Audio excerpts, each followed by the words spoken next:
Hi అండి, welcome to Ruthuprabha 186 అని. మీరు బాగున్నారా? నేనైతే చాలా చాలా బాగున్నాను. మీరందరూ బాగుండాలని అయితే మనస్ఫూర్తిగా అయితే కోరుకుంటున్నాను. ఈరోజు అయితే చాలా అంటే చాలా పనులు ఉన్నాయి. ఈరోజు చెప్పాలంటే అసలు ఎండ చూడండి ఎట్లా వస్తుందో. ఎండ వస్తుంది, చాలా పనులు ఉన్నాయి. బట్టలు ఉతుక్కోవాలి. ఊరు వెళ్ళాను కదా, చాలా బట్టలు ఉన్నాయి. బట్టలు ఉతికి మళ్ళీ ఇంట్లో పని అంతా చేసుకోవాలి. ప్లస్ ఈరోజు అయితే మా అత్తయ్య వాళ్ళ తమ్ముడు అల్లుడు హాస్పిటల్లో ఉండు, అక్కడికి కూడా వెళ్ళాలి. అన్నం కూర వండాలి. తొందరగా అయితే బట్టలన్నీ శుభ్రంగా ఉతికేస్తాను. అయితే ఒక 10 రూపీస్ అయితే నాకు మా అత్తయ్య శారీలోనైతే కనపడ్డాయి. అయితే అవి అయితే అమ్మట అత్తయ్యకి ఇచ్చేసాను. ఇక ఈరోజే పనులు ఎక్కువ ఉన్నాయి అంటే ఈరోజే ఇది కూడా పొయ్యి కాడ కూడా శుభ్రం చేయటం అయింది. పొయ్యి కాడ అంటే మొత్తం 2 డేస్ 3 డేస్ దాకా ఊరికి వెళ్ళి నీట్గా లేవు. అదంతా క్లీన్ చేసుకొని శుభ్రంగా చదురుకొని చేసేసరికి చాలా టైం పట్టింది. అదంతా మొత్తం తీసేసి శుభ్రం చేసాను, నీట్గా కడుక్కున్నాను. అసలు ఎప్పుడైనా మనం ఇది చేసామంటే పొయ్యి కారు శుభ్రం చేసుకున్నామంటే ఒక్కసారి చేసుకుంటే వారం రోజులదాకా నీట్గా ఉండేలాగా చేసుకోవాలి. నేను ఎప్పుడైనా ఒక్క వారంలో 2-3 సార్లు చేస్తాను అట్లా. నాకు పొయ్యి కాడ నీట్గా ఉంటేనే నాకు నచ్చిద్ది, లేకపోతే అస్సలు నచ్చదండి. ఏమైనా వండబుద్ధి కాదు. ముందు పొయ్యి క్లీన్ చేసుకున్నాకే ఏదైనా చేస్తాను నేను. అయితే మొత్తం రుద్దేసి క్లీన్ చేశాను. పైన కింద కూడా తుడిచేసాను. అంటే కింద మనం పొయ్యి కాడ ఏమన్నా పడతాయి కదా, అప్పుడు మనం ఇలా ఎప్పుడైనా పొయ్యి కాడ క్లీన్ చేసుకొని ఇలా చేసుకోవటం వల్ల అంటే పురుగులు రాకోకుండా ఉంటాయి. అంటే ఏంటి నేను చెప్పేది ఏంటంటే, పురుగులు అంటే ఈ బల్లులు వస్తాయి కదా, అట్లా రాకోకుండా అయితే ఉంటుంది. క్లీన్ చేసుకుంటూ ఉండాలి. అంటే ఉప్పు డబ్బాలు అవి ఉంటాయి కదా, అందుకే మనం మంచిగా నీట్గా ఎప్పటికప్పుడే క్లీన్ చేసుకుంటుంటేనే నీట్గా ఉంటుంది. కానీ నేను ఊళ్ళో వచ్చేలోపు అంటే చాలా పని ఉంది, చాలా అంటే చాలా పనులు ఉన్నాయి. అందులోని ఇవాళే మాకు హాస్పిటల్కి కూడా వెళ్ళాలి. ఈ పని అంతా చేసుకొని అయితే హాస్పిటల్కి వెళ్ళాలి. కానీ నాకు దీన్ని చూసి వంట చేయాలి, ఫస్ట్ వంట చేయాలి. కానీ ఈ పొయ్యిని చూసిన తర్వాత ముందు పొయ్యే క్లీన్ చేసుకున్న తర్వాత వంట చేసుకోవాలని అయితే నాకు అనిపించింది. అందుకే నేనైతే ఇట్లా నీట్గా క్లీన్ చేసుకున్నాను. ఇప్పుడు నాకు ఇంకా చూడాలి అనిపిస్తుంది. మంచిగా నీట్గా ఉన్నది. ఎప్పుడైనా మనం ఇలా క్లీన్ చేసుకోవాలి. కానీ మనం పొయ్యిలు క్లీన్ చేసుకునేటప్పుడు పొయ్యి కాడి అవి తీసి పక్కకు పెట్టేసి క్లీన్ చేసుకోవాలండి. లేకపోతే పొయ్యిలు తొందరగా ఖరాబ్ అయ్యే అవకాశం అయితే ఉంటుంది. అంటే నేను ఒకసారి అలా చేయటం వల్ల నాకైతే జరిగింది. అలా ఇంకా అప్పటి నుండి అయితే నేను చాలా జాగ్రత్తగా అయితే పొయ్యిలు తీసి కడుగుతాను. అప్పుడే మొత్తం క్లీన్ చేసుకుంటాను. అందుకే ఎప్పుడైనా వారానికి ఒకసారి చేసుకుంటాను, లేకపోతే 2-3 సార్లు చేసుకుంటాను. కానీ మధ్యలో నీట్గా ఉండేలాగా అయితే చేసుకుంటాను. ఎప్పుడైనా మనం ఏదైనా ముందు ఎట్లా ఉంచుకోవాలంటే, ఇప్పుడు వంట చేస్తాం, వంటలో మనం కర్రీ చేసేటప్పుడు గంట పెడతాం కదా, గంటకి ఒక ప్లేట్ పెట్టుకొని ప్లేట్ కాడ పెట్టుకోవాలి. అప్పుడు మనకు పొయ్యి కాడ నీట్గా ఉండిద్ది. అన్నం అనుకో పాలు అనుకో పొంగకోకుండా జాగ్రత్తగా చూసుకుంటే నీట్గా ఉంటుంది. ఇప్పుడు మనం కింద పొంగటం వల్ల పొట్టు మొత్తం ఊడిపోయినట్లు ఉంటుంది. అట్లా కాకుండా నీట్గా ఉంటుంది. ఎప్పుడైనా కానీ పొయ్యి కాడ చాలా జాగ్రత్తగా నీట్గా చేసుకోవాలి. ఎప్పటికప్పుడు తేపుకోసారి మనం చెక్ చేసుకోవాలంటే ఇలా ఇంట్లో ఏం తక్కువ అని, ఎలా ఉంది ఏంది పొయ్యి కాడ ఏంటి అన్నది మనం ఊరికే చెక్ చేసుకొని చూసుకుంటూ ఉండాలి. ఇవాళైతే ఆలుగడ్డ కర్రీ అయితే చేస్తున్నాను, తాలింపు చేస్తున్నాను. ఇప్పుడు ఆనియన్స్, పచ్చిమిర్చి, కరివేపాకు ఇవన్నీ వేసి అయితే మగ్గబెడుతున్నాను. ఆనియన్స్ వేసాను, మంచిగా మగ్గిన తర్వాత వేస్తాను. ఆలుగడ్డ కర్రీ మీరు ఎలా చేస్తారో నాకైతే కామెంట్ చేయండి. నేనైతే ఉడకబెట్టి చేస్తాను. అంటే ఉడకబెట్టి చేయటం వల్ల తొందరగా కర్రీ అయ్యిద్ది. ఇట్లా మనం మామూలుగా కట్ చేస్తేనే సన్న ముక్కలుగా కట్ చేసుకోవాలి. ఉడకబెట్టినప్పుడు మామూలుగా మీడియం మీ సైజు మీకు ఎలా నచ్చిద్దో అలా అయితే కట్ చేసుకోవాలి. నాకైతే కొంచెం పెద్దగా ఉంటేనే ఇష్టము. మా పిల్లలు కూడా కర్రీ అంటే ఇష్టం కదా, ఉడకబెట్టి చేస్తే లావుగా ఉంటాయి కొంచెం అని అట్లానే చేయమంటారు. అందుకే వాళ్ళ కోసం అని నేనైతే అలానే చేస్తూ ఉంటాను. చెప్పాను కదా అన్నం కట్టాలి, హాస్పిటల్లో ఉన్నారు, వాళ్ళ కోసం అన్నం కట్టాలని చెప్పాను కదా, అందుకే త్వరగా అయితే అన్నం కూర అయితే రెడీ చేస్తున్నాను. ముందైతే కర్రీయే చేస్తున్నాను, ఎందుకంటే కర్రీ చల్లారేలోపు అన్నం ఉడికిద్ది. మనం ఎప్పుడైనా ఎవరికైనా హాస్పిటల్కి తీసుకెళ్ళాలంటే మనం ముందే అన్నం వండొద్దండి. ఎప్పుడు ముందు కర్రీ చేశాక అన్నం వండాలి. నా ఒపీనియన్ ఏంటంటే, అన్నం చల్లారిపోయిద్ది. వాళ్ళు తినబోయేసరికి కొంచెం అటు ఇటు లేటుగా తింటారు ఉంటారు కదా హాస్పిటల్లో ఉన్నప్పుడు. అందుకే మనం వెనకాల అన్నం వండి ముందు కర్రీ చేసుకోవటం వల్ల మనకైతే మంచిగా అనిపించింది. మనం ఏదైనా పని చేసుకునే లోపు అన్నం అయింది. అన్నం అప్పుడు వేడి వేడి అన్నం అయితే మనం కట్టుకొని వెళ్ళొచ్చు. చల్లగా ఉండదు, మంచిగా కడుపు నిండా తింటారు వాళ్ళు కూడా. నేనైతే ఇలా చేస్తాను, మీరు ఎలా చేస్తారో కూడా చెప్పండి. ఇప్పుడే పచ్చిమిర్చి వేసి కరివేపాకు వేసానండి. తర్వాత కొద్దిగా అల్లం పేస్ట్ కూడా వేసాను. మంచిగా కలవ తిప్పుకోవాలి.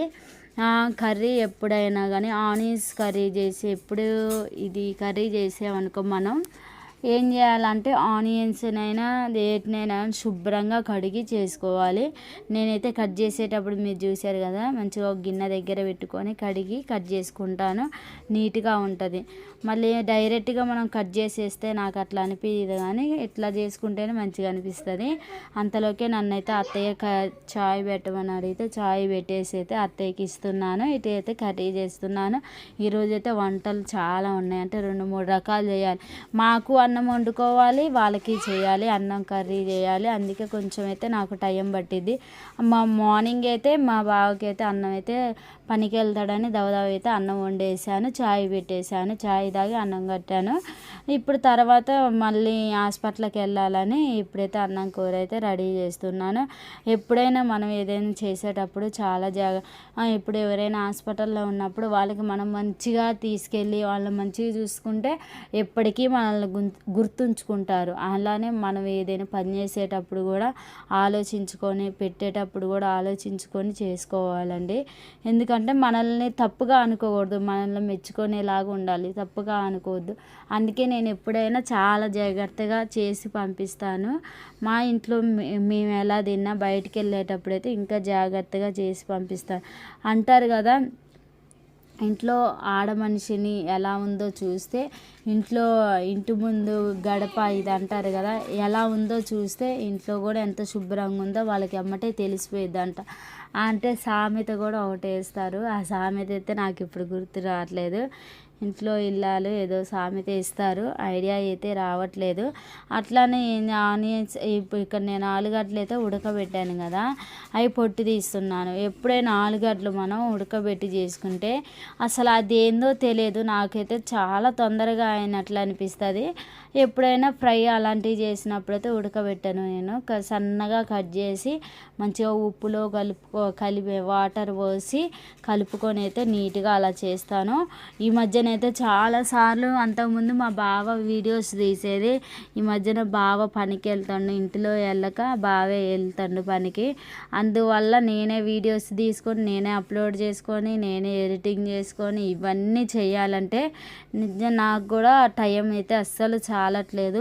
ఇటు పిల్లల్ని చూసుకొని నేను ఇవన్నీ చేసుకోవాలంటే టైం చాలట్లేదు. నేను ఎలా చేస్తున్నానో, ఈ వీడియోస్ ఎలా చేస్తున్నానో మీరు కొంచెం నాకు కామెంట్ చేసి, కొద్దిగా మీరు చెప్తే ఒక కామెంట్ చేయటం వల్ల బూస్టింగ్ వస్తుందండి. అందుకే ఒక కామెంట్ అయితే చేయండి, ఒక లైక్ కొట్టండి, ఇంకొకరికి షేర్ అయ్యిద్ది. నేను ఎందుకు అలా అడుగుతున్నానంటే నాకు ఇంట్రెస్ట్ రావటానికి, అంటే నా పని చేసుకుంటా, ఇటు ఇంట్లో చూసుకుంటా, ఈ ఎడిటింగ్ చేసుకొని వీడియోలు చేస్తున్నాను కదా, నాకు కొద్దిగా ఏమనిపించింది అంటే చాలా పని అనిపిస్తుంది. అదే మీరు ఏదైనా ఒకటి చిన్న కామెంట్ చేసినా అప్పుడు నాకు చాలా హ్యాపీగా అనిపించింది, ఇంకా ఇంట్రెస్ట్ వచ్చింది. అందుకే నేను అడుగుతున్నాను. అంటే మీరు ఏరేలాగా తప్పుగా అయితే అనుకోబాకండి, నేను అన్నదే చెప్తున్నాను, నా మనసులో ఉన్నది చెప్తున్నాను. మీరు అంటే నేను ఇప్పుడు ఏదైనా కర్రీ చేస్తున్నాను అనుకో, కర్రీయే కాదు ఇంట్లో ఏ పని చేసినా మీరు ఇలా ఉంది అని నాకు ఒక మాట చెప్పారనుకో, దాంట్లో నేను సరి చేసుకోవటము, ఏమైనా తప్పులు ఉంటే సరి చేసుకోవటం అలా చేస్తాను. మీరైతే ఖచ్చితంగా కామెంట్ అయితే ఒక కామెంట్ పెట్టండి. మీరు అంటే నేను ఇన్ని రకాలు చేస్తాను కదా, మీకు దీంట్లో ఏది మంచి అనిపించినా కానీ, లేకపోతే మీకు ఏదైనా చిన్న తప్పులాగా అనిపిస్తే ఇలా చేయకూడదు ఇలా చేసుకోండి అనేది పెట్టుకోవచ్చు, కామెంట్ చేయండి. ఎప్పుడైనా నేను ఈ కర్రీ చేశాను అనుకో, ముందే టమాటాలు వేసి మంచిగా మగ్గబెట్టిన అనుకో మనం బాగా గ్రేవీ వస్తుంది, బాగుంటుంది. తర్వాత నేను ఈ సైజులోనైతే మంచిగా కట్ చేసుకొని పెట్టుకుంటాను ఆలుగడ్డ. ఎప్పుడైనా కానీ ఇలా చేసుకోవటం వల్ల చాలా బాగుంటుంది. ఇప్పుడే ఇలా వేసినప్పుడు ఉప్పు కారం కూడా వేసుకొని కలుపుకోవటం వల్ల ఇంకా టేస్ట్ ఎక్కువ వస్తుంది. మా పిల్లలు కూడా చాలా ఇష్టంగా తింటారు, అందుకే చేస్తున్నాను. నిన్న మొన్న మేమైతే ఊరికి వెళ్ళొచ్చాం కదా. ఎండాకాలం వచ్చిందంటే పెళ్ళిళ్ళు వస్తాయి, ఫంక్షన్లు వస్తాయి. అంటే ఫంక్షన్ల కన్నా పెళ్ళిళ్ళు ఎక్కువ వస్తాయి. ఎందుకంటే ఇది సీజన్ కదా. ఎక్కడైనా పెళ్ళిళ్ళు జరుగుతూనే ఉంటాయి. దగ్గర వాళ్ళకే వెళ్ళాలి కదా. అంటే వెళ్ళాలంటే కొంచెం మనకు దూరం అనుకో, అట్లా వెళ్ళి ఎట్లా రావచ్చు. దగ్గర వాళ్ళు అనుకో 2 days ముందే వెళ్తాం, 1 day ముందే వెళ్తాము, అట్లా జరుగుతూ ఉంటాయి. అట్లనే నేను ఇప్పుడైతే 2-3 పెళ్ళిళ్ళు ఉన్నాయి. మళ్ళీ పెళ్ళిళ్ళకి వెళ్ళాలి. ఇంకో పెళ్ళి కూడా ఉంది, అక్కడ పెళ్ళికి కూడా వెళ్ళాలి. ఇవాళైతే ఒక పెళ్ళికి అయితే వెళ్ళొచ్చాను. మళ్ళీ కార్డు వచ్చింది, ఇంకో పెళ్ళికి వెళ్ళాలి. ఇక ఎండాకాలం వచ్చిందంటే చెప్పాలంటే నాకు నిజం చెప్తున్నానండి, ఎండాకాలం వచ్చిన కానీ నాకైతే అస్సలు రెస్టే లేదు. అప్పుడు పిల్లల్ని దోలేటప్పుడు రెస్ట్ లేదు, ఇప్పుడు రెస్ట్ లేదు నాకు. ఇక అంటే ఇక ఆడవాళ్ళ జీవితం ఇంతేనా అన్నట్లు నాకు అనిపిస్తుంది. ఎగ్స్ అయితే ఉడకబెడుతున్నాను నేను. ఇప్పుడైతే స్టవ్ ముట్టించుకుంటున్నాను. ఎగ్స్ మంచిగా ఉడకబెట్టి ఇప్పుడు మనం ఆలుగడ్డ కర్రీ చేసినప్పుడు కంపల్సరీ ఎగ్స్ అయితే నాకు మంచిగా టేస్ట్ అనిపిస్తాయి, కాంబినేషన్ అనిపిస్తాయి. అందుకే నేను ఎప్పుడు కంపల్సరీగా ఎగ్స్ ఉడకబెడతాను. ఉడకబెట్టి ఒక్కోసారి అయితే ఉప్పు కారం పెట్టేసి మంచిగా ఫ్రై చేసుకుంటాను. లేకపోతే ఒక్కోసారి కర్రీలో వేసి ఉడకబెడతాను. అలా అయినా చేయొచ్చు, ఇలా అయినా చేయొచ్చు. అంటే నా టేస్ట్కి తగ్గట్లు నేను చేస్తాను, పిల్లలు తినే విధంగా చేస్తాను. మా పిల్లలు అయితే ఒక్కోసారి మామూలుగా అయితేనే తింటారు, ఉప్పు కారం లేకుండా అయితేనే మంచిగా తింటారు. ఉప్పు కారం ఉంటే తినలేవరు. అందుకే వాళ్ళని అడిగి చేస్తూ ఉంటాను. కర్రీ అయితే రెడీ అయిపోయింది. ఇక్కడ అన్నం అయితే పెట్టేస్తున్నాను. ఇప్పుడే కర్రీ దింపేసి అన్నం పెడుతున్నాను. బియ్యం కడిగి పెట్టాను. చెప్పాను కదా మార్నింగ్ పెట్టాను, కానీ ఇదైతే మాకు కాదు, మా చుట్టాల వాళ్ళకి వండుతున్నాను. ఎప్పుడైనా మాకు దగ్గర పట్ల ఎవరైనా వస్తే హాస్పిటల్కి ఇట్లా ఫోన్ చేశారంటే కంపల్సరీ అన్నం కూర అయితే కంపల్సరీ పంపిస్తాను. వాళ్ళు ఎంతో బాధతో వస్తారు, వాళ్ళు ఏం తినుకోకుండా ఉంటారు. అదే మనం వెళ్ళి వాళ్ళతో కొంచెం మాట్లాడి వాళ్ళకి అన్నం కూర తీసుకెళ్ళి తినండి, ఇట్లా ఉంటుంది, ఆరోగ్యం బాగుంటుంది, మీరు భయపడవాకండి, టెన్షన్ పడవాకండి అని వాళ్ళకి మనం కొద్దిగా ధైర్యం చెప్పామంటే వాళ్ళు ఇంకా ధైర్యంగా ఉంటారండి. ఎప్పుడైనా మీరు ఎక్కడికైనా హాస్పిటల్కి వెళ్తే అలానే మీ చుట్టాలకి ధైర్యం చెప్పుకోండి. నేనైతే అలానే చెప్తాను ఎప్పుడు ఎక్కడికి వెళ్ళినా. ఈ బెడ్షీట్ చూస్తున్నారు కదండి, ఇదైతే చాలా బరువు ఉండేది బొంత. ఈ బొంత ఎప్పుడు తీసుకొచ్చిండంటే మొన్న వర్షాకాలం అప్పుడు చలి పెడుతుందని మా బావ అయితే ఇది తీసుకొచ్చిండు. ఇది మడతేయటానికే చేతులు నొప్పులు వేస్తాయి, అంత బరువు ఉంటాయి. ఉతికేటప్పుడు ఒకరోజు దీనికోసమే ఉతకాలి. అంటే బట్టలు లేని రోజైతే నేను దాన్ని ఉతుకుతాను. అప్పుడైతే నాకు మంచిగా వీలుగా అనిపించింది, అందుకే అప్పుడే ఉతికేస్తాను. ఇప్పుడైతే పక్క బట్టలు ఇవన్నీ అయితే శుభ్రంగా క్లీన్ చేస్తున్నాను. ఈరోజైతే పక్క బట్టలు తీకొని వంట మొదలు పెట్టాను. ఎందుకంటే లేట్ అవుతుంది, వాళ్ళకి అన్నం తీసుకెళ్ళాలి కదా. అందుకే తొందరగా అయితే ముందు వంట మొదలుపెట్టి అటు అన్నం కూర అయితే అన్నం ఉడుకుతుందని నేనైతే ఈ చిన్న పనులు అయితే చేసుకుంటున్నాను. పక్క దులిపేస్తున్నాను, బెడ్షీట్ వేస్తున్నాను. అంటే మా బెడ్షీట్ చూస్తున్నారు కదా, దీన్ని మారవాలని అయితే నేను అనుకుంటున్నాను. మీకు ఏది నచ్చిద్దో కూడా మీరు కామెంట్ చేసి చెప్పండి. అంటే ఈ బెడ్షీట్లు అంటే పువ్వులు ఉన్నాయి తీసుకోవాలా, బొమ్మలు ఉన్నాయి తీసుకోవాలా, నార్మల్గా ఉన్నాయి తీసుకోవాలా, మీరు కామెంట్ చేసి చెప్పండి. నేను షాపింగ్కి వెళ్ళినప్పుడు అదే తీసుకుంటాను. ఇప్పుడైతే నేను అన్నం అయితే రెడీ అవుతుంది, అంటే ఎగ్స్ ఉడుకుతున్నాయి కదా, ఒకసారి అయితే చూద్దామని అయితే ఇక్కడికైతే వచ్చాను. అంతలోకి మామూలు వచ్చి కామెడీలు చేస్తూ ఉంది. ఏం వేస్తున్నావు, వాళ్ళు ఏం వేస్తున్నావు చెప్పు అని. నేను అన్నా కదా ఏమి వేయలే, ఉప్పు వేసాను, ఉడుకుతున్నాయి అని చెప్పిన. ఉప్పు వేయటం వల్ల తొందరగా మంచిగా ఉడుకుతాయి, మనకి టేస్ట్ ఎక్కువ ఉంటే బాగుంటాయి, చాలా బాగుంటాయి ఇలా చేసుకోవటం వల్ల. ఈరోజైతే వంటతోనే నాకైతే సరిపోయింది. బట్టలు నానబెట్టాను, బట్టలు ఉతికేసాను కూడా. అదైతే మీకు చూపించలే ఉతికేటప్పుడు. ఇప్పుడైతే పొట్టు తీస్తున్నాను. ఎగ్స్ అంటే నేను ఉప్పు కారం వేసి చేద్దాం అనుకున్నాలే, కానీ పిల్లలు వద్దన్నారని ఆఫ్ చేశాను. మళ్ళీ నేను ఈ ఎగ్స్ వాళ్ళకి పంపించాలి కదా చుట్టాలకి, వాళ్ళు కూడా వాళ్ళ ఇష్టం, వాళ్ళు ఎలా తింటారో మనకి తెలియదు కదా. అందుకే నార్మల్గా అయితే ఉడకబెట్టి పెట్టేస్తున్నాను. మళ్ళీ ఎవరైనా పేషెంట్ గిట్ట తిన్నా కానీ మనకి ఇబ్బంది కదా, అందుకే చూసుకొని ఉడకబెడతాను.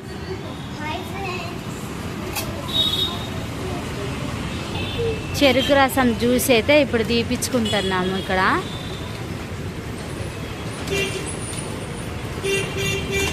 ఇది మిషన్ ద్వారా అట్లుంది, అంటే మనం తిప్పకోకుండా మిషన్ ఇది.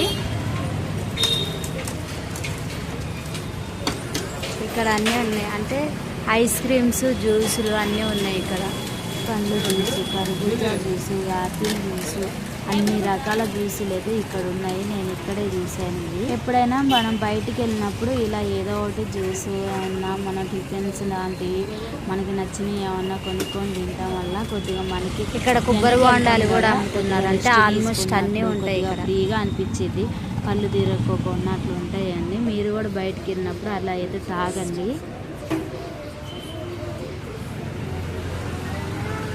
ఇక నాన్న మా రాఖీ తీసుకుండు, స్ట్రా లేదంటలే, అడుగుతా నాకు స్ట్రా ఉందేమో మరి. ఇగో నాన్న పండు స్ట్రా ఇవ్వరండి.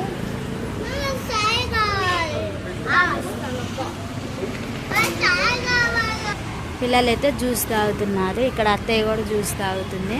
ఎండ ఎక్కువ ఉందని వాళ్ళ కోసం అయితే జ్యూస్ తీసుకున్నాను, చెరుకు రసం జ్యూస్. ఇదేమి నాకు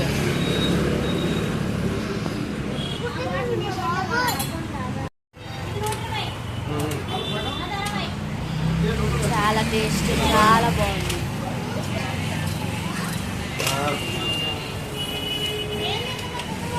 ఈవినింగ్ హాస్పిటల్ నుండి వచ్చిన తర్వాత అయితే మైదా పిండిని అయితే ఇడ్లీ పిండిలోనైతే నానేసాను, కలిపి మంచిగా ఉప్పు అని సోడా ఉప్పేసి కలిపి పెట్టి బోండాలు అయితే రెడీ చేస్తున్నాను పిల్లల కోసము. ఈరోజు అయితే వీడియో అయితే ఇవాళైతే ఇలా సాగింది నానైతే. ఇవాళ కంపల్సరీ పొయ్యి కాడ ఉండటం అయితే జరిగింది. నేను లేదు ఉండకూడదు అనుకున్నా, నాకైతే తప్పలేదు ఈరోజు. మా వీడియో నచ్చినట్టయితే లైక్ చేయండి, షేర్ చేయండి.